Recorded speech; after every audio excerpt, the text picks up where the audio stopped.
Bonsoir, amis Etienne, soyez richement bénis dans le nom de Christ notre Seigneur, qu'il vous donne cette grâce de vous préparer adéquatement pour son retour. Notre Dieu revient bientôt, frères et sœurs, et c'est très important que nous soyons prêts. Et donc, nous devons nous affairer tous les jours à laver nos robes dans le sang de l'agneau, au moins de la repentance, bien sûr, de nos péchés, la confession de nos péchés, vraiment demander au Seigneur de nous aider à mettre en ordre notre maison spirituelle. Aujourd'hui, nous sommes le 19 novembre 2020. Je vais parler de la persévérance dans la prière. Nous savons tous, en tant que chrétiens, que prier pour nous, c'est comme respirer. Chaque chrétien doit développer une vie de prière. Parce que c'est la prière qui nous permet d'être en communion avec le Seigneur, avec son esprit qui est en nous. Et nous devons y veiller avec une entière persévérance. Aujourd'hui, je vais parler spécialement des personnes qui font face à des montagnes énormes dans leur vie et qui ont besoin de plus de courage, de force, d'endurance et de persévérance dans la prière pour arriver vraiment à ôter ces montagnes de la vie. Nous allons lire un texte dans Luc 18, versets 1 à 8. Une parabole du Seigneur Jésus-Christ qui est adressée pour montrer que nous devons toujours prier et ne pas nous relâcher. Dans Luc 18, versets 1 à 8, ça dit ceci. Jésus leur adressa une parabole pour montrer qu'il faut toujours prier et ne pas se relâcher. Il dit, il y avait dans une ville un juge qui ne craignait point Dieu et qui n'avait d'égard pour personne. Il y avait aussi dans cette ville une veuve qui venait lui dire, fais-moi justice de ma partie adverse. Pendant longtemps, il refusa, mais ensuite il dit en lui-même, quoique je ne craigne point Dieu et que je n'ai d'égard pour personne, néanmoins, parce que cette veuve m'importune, je lui ferai justice, afin qu'elle ne vienne pas sans cesse me rompre la tête. Le Seigneur ajouta, entendez ce que dit le juge inique. Et Dieu ne fera-t-il pas justice à ses élus, qui crient à lui jour et nuit, et tardera-t-il à leur égard? Je vous le dis, il fera promptement justice. Mais quand le Fils de l'homme viendra, trouvera-t-il la foi sur la terre? Amen, parole du Seigneur. Donc ça, c'est cette parabole que notre Jésus a donnée justement pour nous encourager effectivement que nous devons toujours prier sans nous relâcher. Vous savez, parfois, dans les épreuves que nous vivons constamment en tant que chrétiens, quand nous sommes face à des grandes montées dans nos vies, ça peut être la maladie, ou bien les finances, ou bien la stérilité. Bref, ça peut être n'importe quoi. Mais donc, on comprend qu'il y a un certain nombre de prières qui doivent être élevées pour que le matin soit ôté. Nous prions, c'est Dieu qui agit dans le monde spirituel.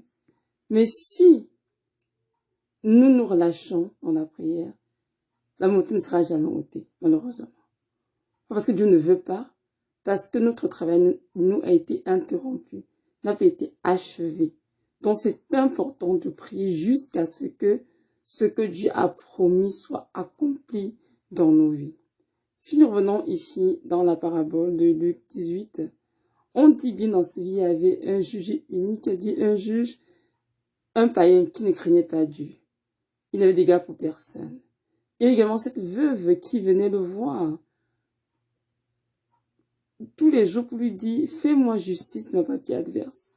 Voyez-vous? Et le juge inique, pendant longtemps, il refusa. C'est écrit ici, verset 4. Pendant longtemps, il refusa. Il ne voulait pas faire justice à cette femme. Mais cette femme ne se décourageait pas. Elle continuait d'y aller. Elle continuait de supplier, de dire, oui, fais-moi justice de ma partie adverse. Et voilà qu'un jour, Le juge unique se dit en lui-même, quoique je ne craigne point Dieu et que je ne dégage pour personne, néanmoins parce que cette veuve m'importune, je lui ferai justice afin qu'elle ne vienne pas sans cesse me rompre la tête. Voyez-vous, donc pour avoir sa paix, bien qu'il n'avait d'égard aux personnes et qu'il craignait point Dieu, il a quand même décidé en lui-même de faire justice à cette veuve qui venait l'importuner afin justement d'éviter qu'elle continue de venir vers lui. Ceci nous enseigne donc que nous, en tant que chrétiens, devons importuner notre Seigneur avec nos prières. Notre Seigneur est un Dieu puissant. Il est omniscient, omnipotent. Il n'y a rien qui lui soit inconnu. Et il est toujours là pour écouter ceux qui l'invoquent avec un cœur sincère.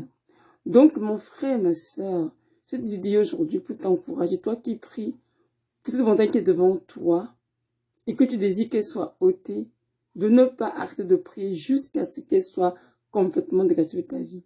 Car notre Dieu veut ôter la montagne, veut exaucer, veut accomplir la promesse qui t'a faite. Mais il a besoin d'entendre tes prières élevées, s'élever vers son trône.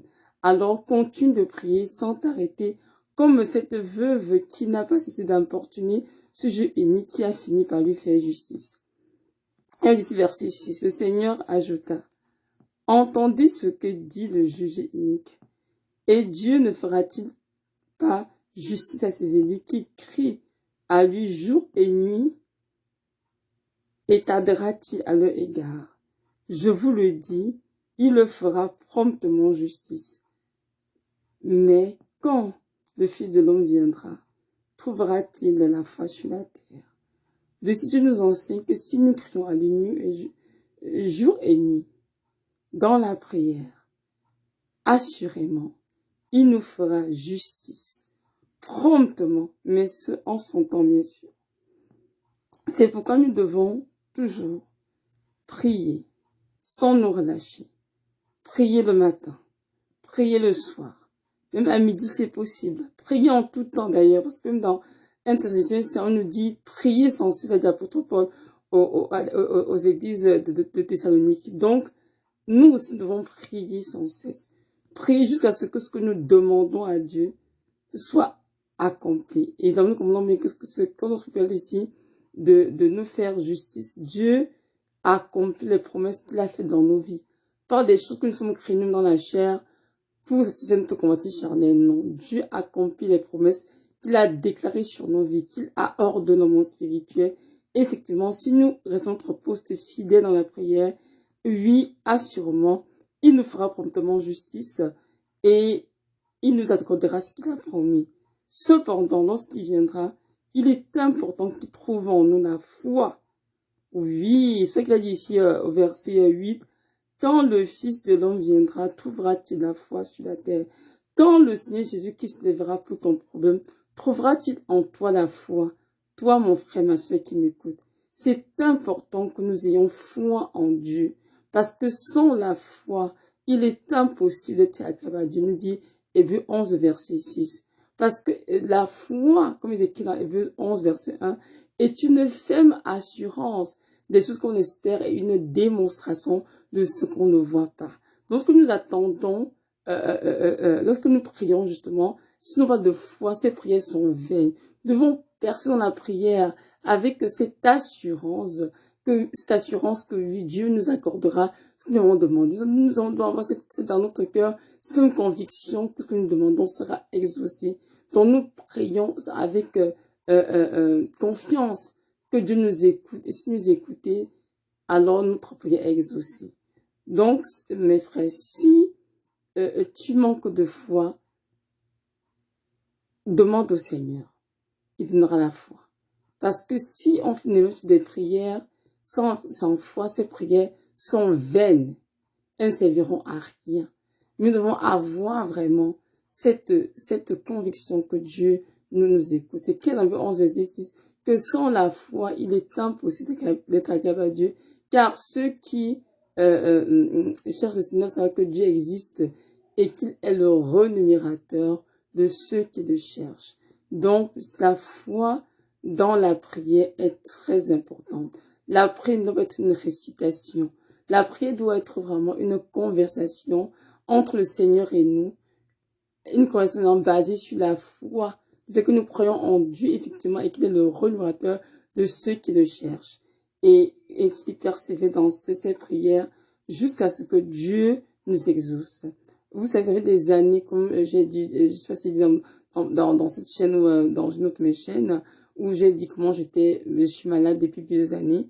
Ça fait du bientôt 12 ans, mais même plus je dirais, que je prie pour ma santé. Et je vous assure que le Seigneur m'a promis, Evelyne, je vais te guérir, je te restaurer complètement. Mais cependant, il s'attend à ce que je continue de prier sans relâche jusqu'à ce que cette guérison soit effective. Est-ce que moi qui vous parle, n'ai-je pas encore vu dans ma vie les miracles du Seigneur? J'en ai vu des miracles dans ma propre vie avec le Seigneur Jésus-Christ, concernant ma propre santé, concernant mes enfants que j'ai mis au monde. Mais il y a encore des montagnes dans ma vie qui sont encore ôtées. Et Dieu m'a dit, je t'ai promis, je le ferai. Mais je veux que tu continues de prier sans t'arrêter. Parfois, l'ennemi vient en cours de nos vies nous décourager en disant que mais Dieu ne fait rien pour toi. Regarde, depuis que tu pries, rien ne change. Ta situation est pareille ou bien elle est même encore pire que celle d'avant. Je peux vous dire que ce sont des trompes de l'ennemi pour nous empêcher de prier, pour nous arrêter sur notre chemin de course. La vérité, c'est que Dieu est en train de travailler. Que nous le voyons ou pas, que nous le ressentons ou pas, Dieu est en train de travailler. C'est ce que Dieu travaille de manière différente de ce que nous pouvons penser, imaginer dans nos cœurs. N'oublions jamais que les voix de Dieu ne sont pas les nôtres et que ses pensées ne sont pas les nôtres. Donc, il y a une façon de travailler qui est personnelle à lui et il agit dans son calendrier spirituel. Et comprenons bien qu'il y a le monde spirituel qui existe aussi. Il y a beaucoup de choses qui s'y passent, nous ne sommes même pas au courant. Parce que c'est notre foi qui ira dans ce monde spirituellement chercher ce qui nous était promis pour l'amener à l'existence dans le monde physique.